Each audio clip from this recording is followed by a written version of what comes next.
Sziasztok! Üdvözlök mindenkit a La Casa Grotta csatornán.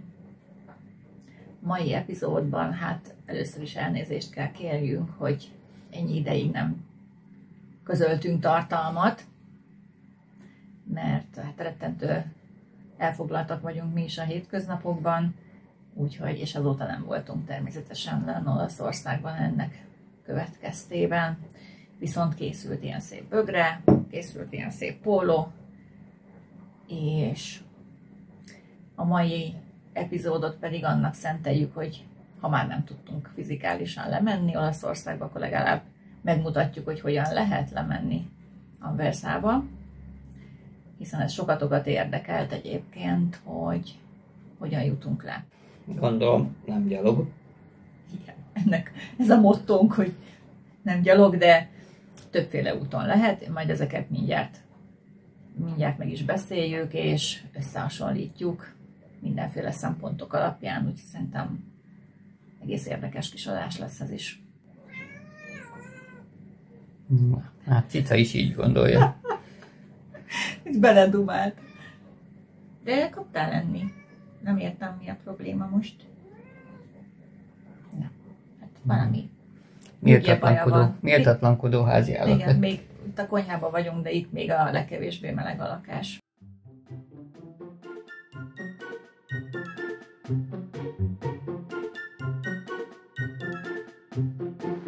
Na, most beszéljünk egy picit a leutazásról. Meg hát valahol az a hazautazás témája is, tehát úgy általánosságában az utazás. Igen. Hogy mivel érdemes, milyen megérésünk volt vele, meg hasonlók. Hát igazából csináltunk nektek egy összefoglaló táblázatot is. Igen, a reálisan számba jöhető utazási módokkal, mert azért nyilván volna még itt teljesen extrém, itt lekerékpározni Anversába. Igen, meg lehet vízi úton is menni. Meg lehet vízi úton is menni, meg lehet vonatozni is, hogyha valaki vonatmániákus. Más kérdés, hogy megéri-e vagy nem. Éppen ezért most itt inkább azokat vettük összehasonlítás alá, vagy górcső alá, amik egy kicsit ugye a realitás talaján vannak, tehát kevésbé ilyen expedíciós jellegű.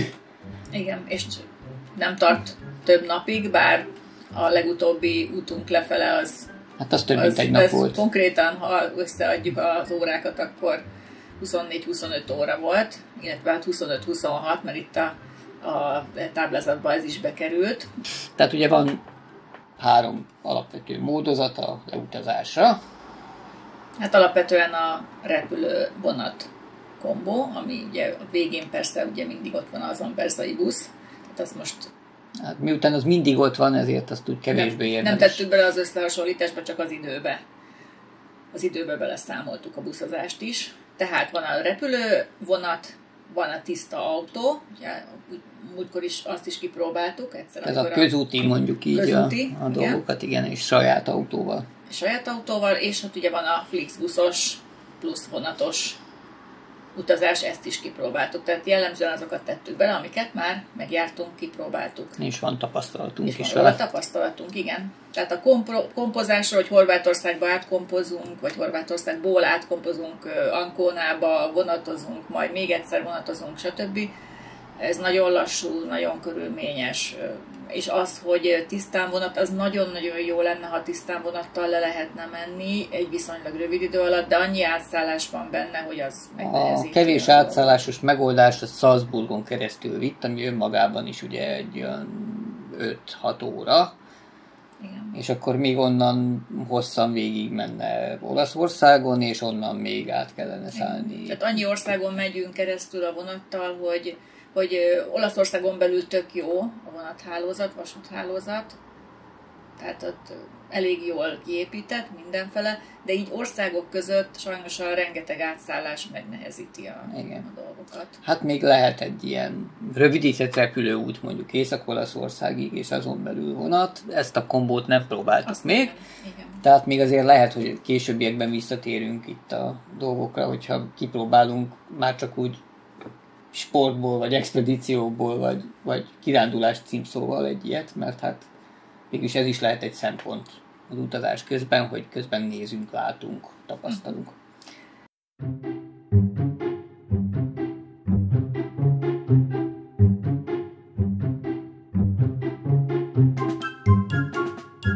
No de, akkor most már tudjuk a 3 fő csapást, amit elemzünk. Ezt 5 szempont szerint fogjuk végignézni, ugye utazási idő, hogy lehet azt túlélni, mennyibe kerül, mert azért minden az anyagin múlik mondjuk. Ugye, hogy lehet csomagokat és egyebeket szállítani, és megnézzük azért azt is, hogy mégis mekkora ökológiai lábnyommal jár ez a dolog, mert itt is vannak meglepő észrevételek.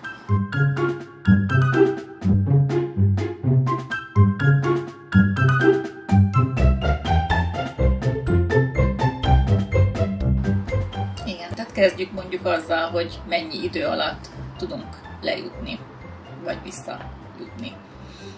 Jellemzően, hogy akkor nézzük akkor az első a repülő vonat utat, ugye azt már többször próbáltuk, és jellemzően 10-12 óra alatt háztól házig meg lehet járni. Igen, hát ez azért ilyen hosszú, nem a tiszta utazás időben, mert ugye a repülőjáratos becsekkolás, meg kapunyítás, meg mindenféle egyéb ilyen időbeli dolgok miatt az ott elég erősen elhúzódik. De egyébként maga a menetideje a repülőnek az csak 1 és 3-4 óra környéke szokott lenni, ugye szélviszonyoktól, meg pontos útiránytól függően.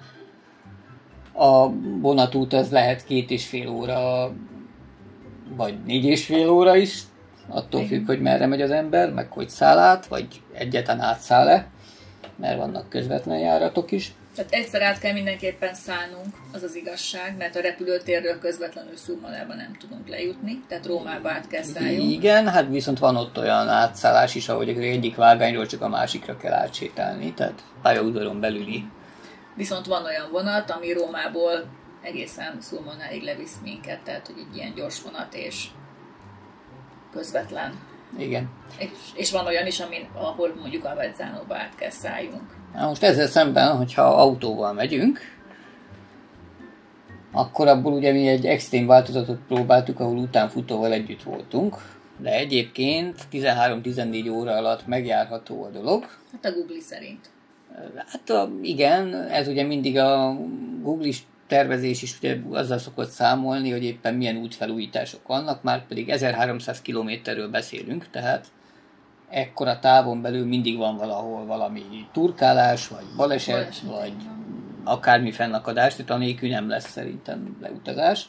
Tehát mondjuk vegyük azt, hogy szerencsés esetben, ha semmilyen nem jön közbe, igen, normál esetben, akkor ez 13-14 órát jelent. Nyilván meg lehet állni közben, mert ennyit azért persze, ugye ha saját személyi autóval mész, akkor viszont akkor állsz meg olyan autógrillt választasz kávézásra, amilyet szeretnél. Talán ebbe az időben már bekalkuláltuk az 1-2 megállót is.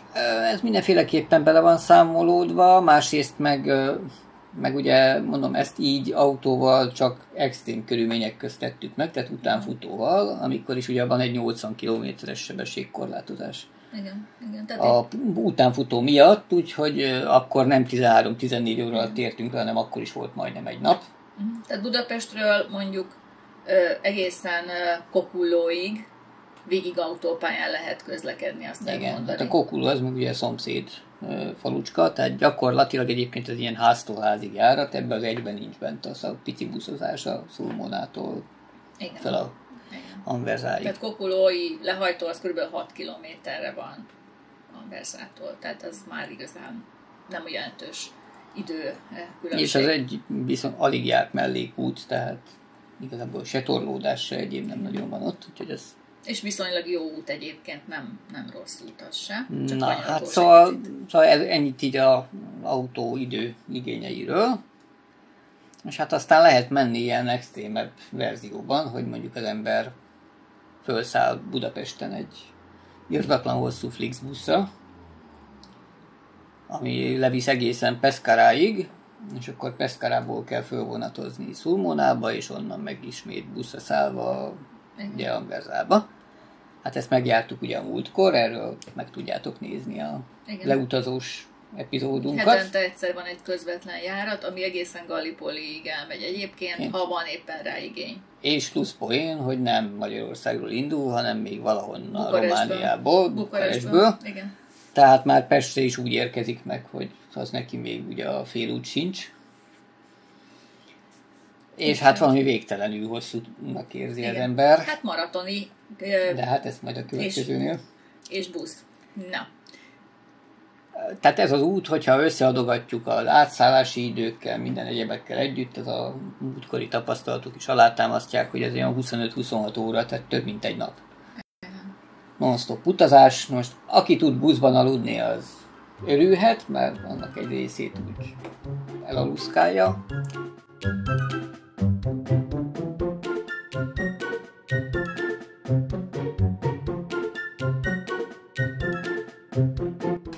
Ez egy picit már át is tértünk, ugye, hogyan éljük meg a dologra. Mégis lehet így is menni a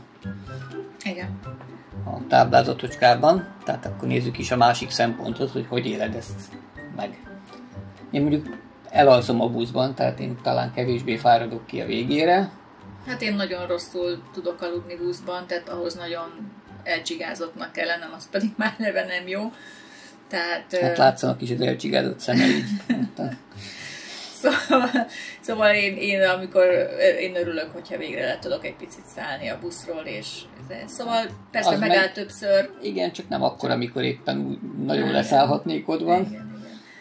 Na mindegy, szóval ez az egyik. A másik, hogy ott ugye a buszba föl kell állni, akkor ott nem tudsz hova mozdulni. Igen. Tehát gyakorlatilag be vagy szorítva egy ilyen kis órákon keresztül ülnöd kalitkába. Kell. Vonaton azért van annyi előny, hogy föl tudsz állni, és tudsz mászkálni egy kicsit, vagy igen. Még a mosdó is egy kicsit viselhetőbb, mert ott ugye azért viszonylag rövid úton távozik is, amit az ember termel, a buszon meg azt ugye tárolják, és azért egy ilyen viszonyú hosszú buszúton az emberek nagy többsége használja ezt, és egy idő után azért romlik a igen. Hogy mondjam, higiéniás környezete a busz WC-jének. A Flixbus az ugye sokszor megállt Olaszországban ilyen autogrillek, meg igen, és akkor meg lehet ott is oldani az ilyen csúran-cseppen dolgokat.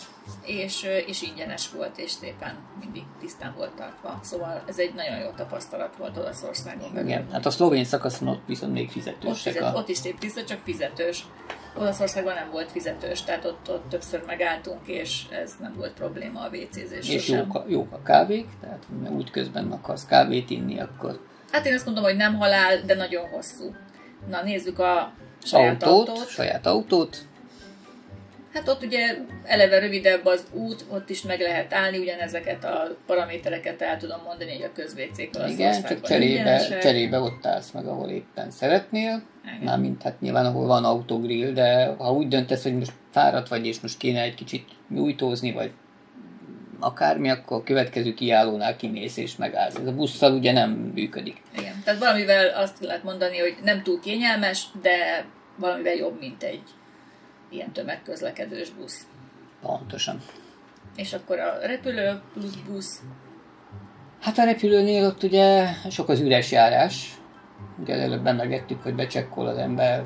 Persze az online check-ines világban azért már az egy részét, főleg ha nincs feladott csomagod, akkor ezt meg tudod úszni, tehát nem kell kimenni fél nappal a gép nem, elég egy órával bőven. Reptérre, mert a security check-in azért az viszonylag gyorsan leszokott szaladni, tehát bár ez persze a nyári időszakban lehet, hogy durvább, mert akkor nagyobb a forgalom, és akkor lassabban mennek át, de hát egy óra a téli időszakban egyébként mindig csak egy pultnál ment a check-in, és úgyis simán át lehetett jutni, hát van ott 3 vagy 4 is, tehát akár... Igen, tehát ha nincs feladott csomagunk, csak a fölvitt cuccunk, személyes dolgunk, akkor igazából... a kapunyítás előtt érdemes beérni, hogy még átmenjen az ember a check-inen, aztán utána ott bent meg már el lehet lenni, tehát ott is jöhetsz, mehetsz, ülhetsz, kávézhatsz. Igen, tehát azt mondom, komfort szempontból nem rossz. Ez talán a legkevésbé fárasztó a 3-ból. Hát egyrészt rövidebb is, másrészt meg tényleg a mozgásodban kevésbé vagy bekorlátozva, leszámítva a repülőgépes 1 és 3 órát, ami meg azt hiszem kibírható, hát ez lehet az 2 óra is, mert ugye amíg kigurul, meg kiengedik, meg sok ilyen apró idő azért rászámolódik. De végeredményben fáradtan érkezik ugyan az ember, de hát azért mégiscsak lehet, hogy egy Budapest-Balaton útvonal jobban megvisel. Persze. Meg mindenhol klímásak a járművek, a várótermek is kulturáltak. Igazából tényleg ez, azt mondom, hogy nyilván minden utazás fárasztó, de még ez a legelviselhetőbb, vagy legjobb komfortfokozatú utazási mód.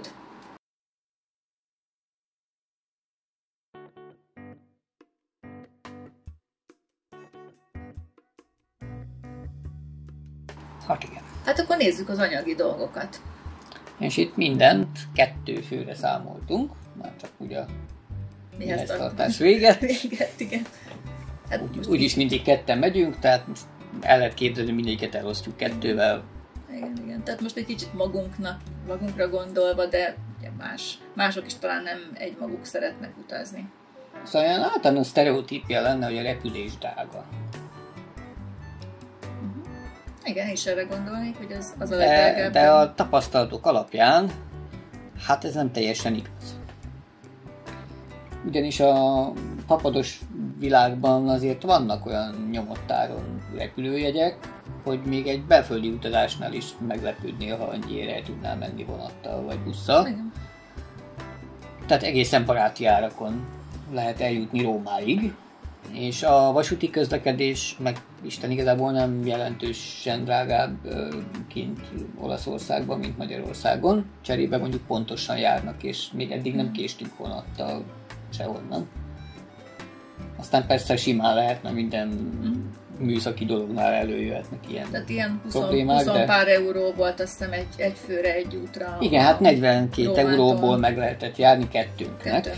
Igen. A transferrel együtt, tehát azt beleszámolva, hogy kimész a reptérre. Tehát egész a reptérig. Ha felé árat fizetsz, és nem a kicsit lassabb transfert használod a Fiumicino-s reptérről számolva, akkor ez egy picit hosszabb, mert a Leonardo Express-szel azzal valami 4 óra alatt benn van a főpályaudvaron, cserébe azért pluszba fizetni kell egy 10-est. Igen, aztán a 11 az euró viszonylag volt. fajlagosan drága. Igen. Fajlagosan drága, de hát az ember azt mondja, hogy 40 perc alatt ér be, mert úgyse fog hamarabb indulni a csatlakozó járata Andeza felé, tehát úgy ki lehet totózni, akkor igazából meg lehet úszni normál vonatjegybe. Igen. Szóval nem drágább igazából, mint nálunk ugyanez a távolság lenne. A buszok most egy picit, a buszköltség egy picit emelkedett az 1,90-ről, ugye amikor tavaly voltunk lent, akkor 1,90 volt egy jegy, most 2,30 volt. Viszont nagyon kényelmesen lehet egyébként a belföldi buszjáratokkal ott Abruzzon belül utazgatni, van rá egy jó kis applikáció, meg lehet venni a jegyet, benne van a menetrend is, ami egy fontos és hasznos észrevétel. Nálunk ugye általában akármeddig előre fönn vannak a menetrendek. Nagyon optimista módon, mert aztán úgyse úgy járnak a vonatok. Hát az olaszoknál maximum 30 napig láttam még előre vonat menetrendet. Tehát én hiába akarok tervezni 2 hónappal későbbi vonatutazást, azt nem fogja engedni, nincs adat, pont. A helyi buszokból sincs adat. Tehát ők nem isznak előre a medve bőrére, pedig medve is van arra felé egy pár. De szóval a konklúzió, 3 utazási módot összehasonlítva elég hasonló árfekvések vannak. A felső határa az nagyjából ugyanott van mindegyiknél. Igen. A repülő azért tud érdekes módon alsó határban jól teljesíteni, mert ott nagyon sok ilyen akció van, és egymás alá ígérgetnek, meg van valódi verseny a légitársaságok között. Igen. Ugye hát ha autóval megyünk, akkor ebbe a költségbe itt beleszámoltunk egy átlagos autófogyasztást, miután azt állítottam mindenféle internetes fórum, hogy olyan 6-8 liter per 100 kilométerrel szoktak számolni, ezt egy 7-essel számoltam úgy nemesen és egyszerűen. Autópályán megyünk, tehát a hegyek meg egyebek azok kevésbé befolyásolnak, hogy itt irdatlan alagút mennyiség van, meg átfúrták az összes ilyen helyet. Tehát ez talán kevésbé növeli a költséget, ami belejátszik, hogy Szlovéniában ugye autópályadíj, ott ilyen egyszeri heti autópálya jegyet lehet venni. Olaszországban pedig ugye kilométer alapú, úgyhogy ott útvonaltól is függ egy kicsit a történet, ezért is szól ez az egész. Másrészt igen, ezt az összeget csökkenteni lehetne, és akkor a repülőhöz közelítenénk, ha nem mennénk autópályával. Cserébe akkor viszont meg a sebességhatárok és a hosszabb útvonal, meg az egyéb miatt ott az a 13-14 óra, ami még ugye a viselhetőnek tűnt, az följebb csúszna. Tehát jelentős komfortromlás árán lehetne egy kicsit olcsítani még rajta. Illetve hát ez egy kicsit csalapfinta, hogy a 2 főre számoltunk, és hogyha mondjuk egy család megy mondjuk 4 fővel az autóba, igen, akkor lehet, hogy jobban megéri nekik, mint ha a busszal. De ugye hozzá kell tennem, hogy ezt az összeget ki kell adni, akkor is, ha valaki mondjuk egyedül megy.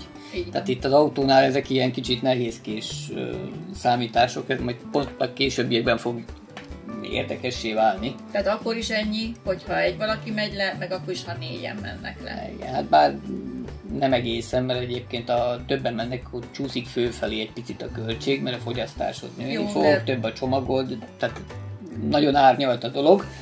Igen, de azért nem annyival, hogy most kiugró lenne. Szóval a lényeg az, hogy nagyjából egyébként azonos árfekvést kapunk. Most igen. Ez lehet meglepő is, de igazából, ha belegondolunk, azért annyira nem.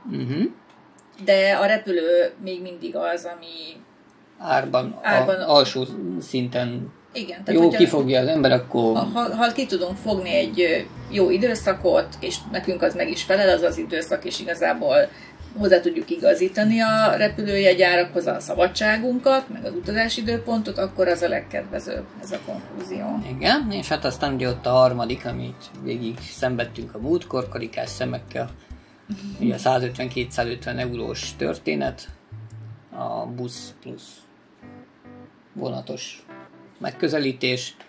Itt is azért van jelentős szórás a dologba, mert buszjegy árak, tehát ezek a Flix árak is kicsit úgy mennek, mint a repülőjegyek, tehát kereslet-kínálat függvényében emelik, süllyesztik a dolgokat. Viszont ahogy én elnéztem, a legolcsóbb buszjegy is mindig több volt, mint a repülő. Igen. Tehát nem volt annyira nagy hát mégis ott a Flix magával versenyez igazából. Meg akarja tölteni a buszt nyilván.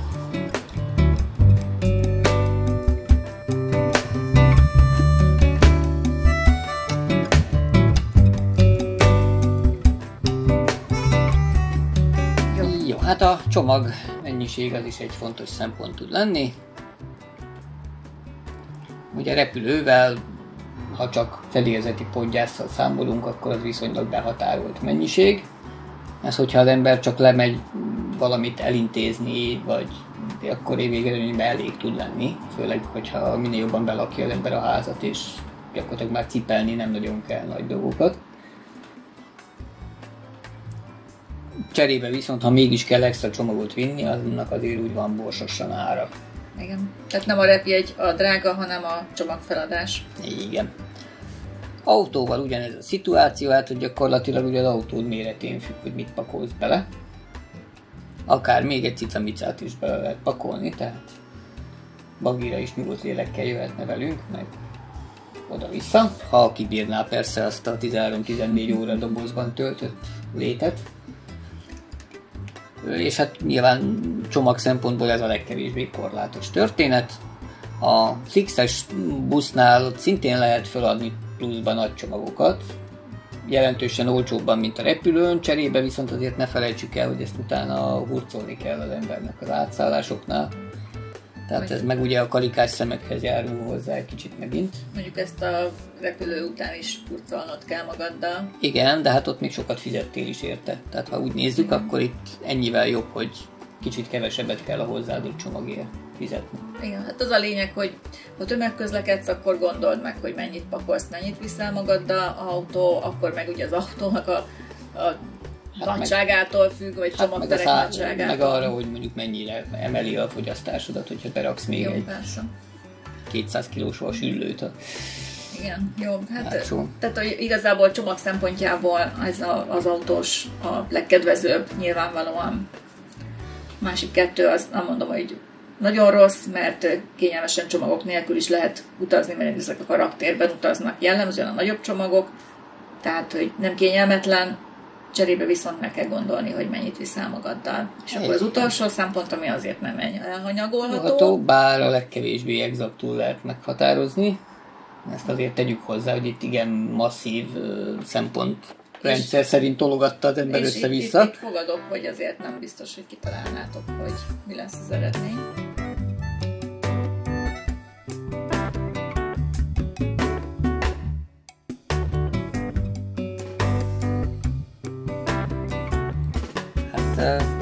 Ugye ez az eredmény. Érdekes módon ugye itt, ha megnézzük, akkor a személyautó viszonylag egyértelműen elviszi a pálmát.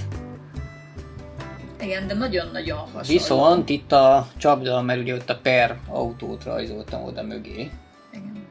Ugyanis hát ez akkor is megeszi, ha egy ember megy ezt a szénmonoxid mennyiséget, mert hogy itt ez elvileg ugye azt jelenteni, hogy a utazásban mennyi kilogramm széndioxidot használsz el per autó esetében, másik esetben pedig a per 2 főre vetített, és itt van a kulcs szó. Az autóba akárhányan ülünk, Isten igazából ő el fogja pöfögni ezt a tartományon belüli széndioxidot, ha kő, ha nem kör. A másik esetben, hát ez mondjuk ökológiailag igazából szegény földnek holt mindegy, de egy autóbuszban ugye kevesebben tudnak elférni, viszont eloszlik akár 100 főre is a széndioxid kvóta.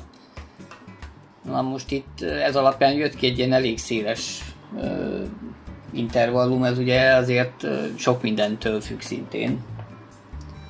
Hogy ott a vonatot nem is érdemes hozzászámolni, mert annyira elhanyagolható egyébként egy vonat utas kilométerére vetített széndioxid, arra vannak jó számok, és gyakorlatilag ilyen 0-10 közötti érték jön ki ilyen távolságon belül, tehát ez igazából nem jelentős. A repülő a furcsa, mert hát igen, az rohadt sok széndioxid lábnyomot fogyaszt egy repülő, csak légvonalba megy. Ergo a lehető legrövidebb szakaszon szállítja az embereket, csak 850 km egyébként az átlagos légi utazás hossza. Míg ha busszal mész végig, akkor az majdnem 1300 km, meg az autónál is. Úgyhogy jelentős a különbség ebben, másrészt egy átlag repülőben jóval többen elférnek, mint egy átlag buszban, most az autóról nem is szólva. Tehát ott, ha visszaosztod utasra a dolgokat, akkor sokkal kedvezőbb. És a saját személyes tapasztalatunk, hogy a repülő szinte majdnem mindig tele volt. Lefelé a legutóbb a Flixbusszal gyakorlatilag a Pescarában már 3-an ültünk egy egész buszban. Igen, hát így a lábnyom az egy picit megnövekedett mondjuk. Igen, hát az, hogy mondom, a föld szempontjából nézve tök mindegy, hogy 3-an utaztak vele, vagy 100-an, csak a fajlagos. Csak ugye a önzési faktora, vagy hogy is fogalmazzam a dolognak, az változik attól, hogyha most leosztod egy emberre, vagy nem. Úgyhogy azért látszik, hogy a repülőnél az a 850 km-es légvonalbeli távolságnál éri utol kb. A másik két variációt. Igen. Tehát hiába megy rövidebb útvonalon, azért a kibocsátott széndioxid az még mindig, tehát az ugyanannyi lesz nagyjából, mint az 1300 km-es közúti sőt, hát adott esetben a felső határérték fölé is tud menni. Úgyhogy ezért még mindig a repülő talán az, ami legkörnyezetszennyezőbb utazási mód. A legjobb a vonat lenne. Ha úgymond értelmesen össze lehetne rakni. Tehát erre valamit ki kéne találni. De ez ilyen összeurópai gondolkodást igényelne szerintem, mert bizonyos viszonylatokban nagyon jó vasútközlekedésünk van. Németország felé egészen szuper kis vasúti fővonal megy. Valahogy a déli irányok ezekből kimaradnak. Hát részben a hegyek, de már ugye az alagutak megvannak. Hát a hegyek vannak Németország felé is. Igen. Tehát hát az összekapcsolódás, vagy a pályáknak ez az összekapcsoltsága, vagy nincs meg, biztos megvan erre, aki tudja ezekre a választ, hogy mi vajon akadályozza meg a nemzeteket, az államokat, az országokat, hogy... Hát meg a vasúttársaságokat. Meg a vasúttársaságaikat, hogy együttműködjenek egymásra, és közös rendszert alakítsanak ki erre. No, hát szóval úgy érdekes szerintem így összevetni ezeket. Remélem azért van még észrevételetek, hozzáfűzni valótok, mert ez szerintem egy nagyon vitatható értékelés, ezt magam is aláírom, meg ha elkezdem kiforgatni a magam kicsi hülyén működő agyával, akkor itt még annyi minden, ha feltétellel tudnám tovább szálazni a dolgokat, hogy plusz végtelen szempontot bele lehetne ebből egészbe cincálni. Ezek a fő szempontjaink, és akkor vonjunk egy végső következtetést szerintem itt a... Hát úgy gondoltuk, hogy kiszínezgetjük akkor ilyen piros-zöld-sárga jelzőlámpás módon, mégis monitoringos vagyok a magam szakterületén, tehát... Na, az jól ment neked az a vizualizálás akkor? Hát nem biztos, hogy jól ment, de ott ilyen alapvető dolog, hogy most akkor mondjuk, hogy hát nyilván mi úgymond a lehető pozitív, azt zöldeztük, ami hát... semleges mondjuk. Az besárgult, és amit hát nem biztos, hogy az ember fölvállal, tehát mindegyikben van piros is, meg zöld is, vagy piros is, meg sárga is. A zöldek azok egyébként érdekes módon két helyre csúsztak, tehát a saját autó, meg a repülővonat közé, és valahogy a repülővonat az több szempont szerint is előnyös. És akkor van az a régi szakállas skót vicc, ugye? Ja igen, hogy hát kispórol a legtöbbet az utazáson. Hát ugye mi spóroltunk a legtöbbet, mondja az öreg skót, mert mi repülővel nem mentünk. De hát itt ez nem igaz, mert látjátok, nem az spórol a legtöbbet. Tehát akkor mi Flixbusszal és vonattal nem mentünk, akkor mi eljük a legtöbbet. A főd meg akkor, hogyha repülővel nem megyünk. Sehova, hanem maradunk a hátsónkon. A zöldebb gondolkodásoknak még mindig az autót lehet ajánlani, hogyha azt rendesen ki tudják 4 fővel használni. Igen. És ez egy mondjuk meglepő eredmény, igen. Illetve hát várjuk a MÁV egyezményeit a környező vasúttársaságokkal. Igen, hát végülis az Uniónak pont ez lenne az egyik előnye, hogy az ilyen rendszereket össze lehetne hangolni. Hát szerintem itt most elég masszívan kezdünk oda csúszni, hogy átmegyünk itt ilyen közlekedés politikai blokkba. És azt meg nem szeretnénk most. Egy érdekes téma, fontos téma, hasznos téma, csak talán nem egészen itt van értelme ezt megvitatni. Úgyhogy mi ebben a viszonylatban ezt tudjuk nektek most nyújtani, és döntsétek el magatok, hogy hogyan szeretnétek jönni Abruzzóba, mert hogy Abruzzóba érdemes elutazni. Akár vonattal, akár repülővel, vagy akár autóval. Hát ki tudja, még együtt is mehetünk, ha éppen úgy foglalunk. Úgyhogy akkor itt remélem hasznos volt ez az információ nektek. Na, hát itt vagyunk kint az éjszakában. És lessük az eget. Nem véletlenül. Hát, ha meglátjuk a nemzetközi űrállomást. És tudunk integetni a Tibornak. Cica is megjelent. Nem érti, hogy miért vagyunk ilyen hajnalok hajnalán idekint. Sajnos kicsit felhőcskés az ég, de hát ha azért lesz szerencsénk, de ha ugye ott a Deneb kilátszik, akkor valószínűleg ő is ki fog látszani. Lassan mozgó, ott jön. Aha, elég gyors. Igen. És fényes tényleg nagyon. Csak ugye a felhők egy kicsit. De jó. Látszik a képen is szerintem. Tehát ott jön a Tibor. Egy hatalmas Szent János bogár. És mindjárt még át fogja.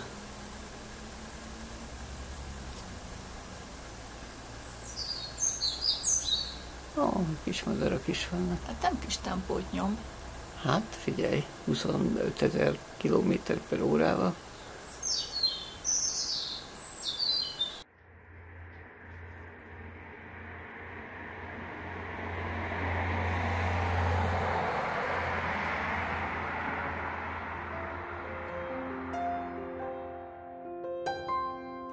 és ha tetszett, akkor lájkoljátok. Ha esetleg komment van, akkor ott lehet kommentelni. Megcsengő gombot nyomni. Hogy el ne feledkezzetek a következő epizód megjelenéséről.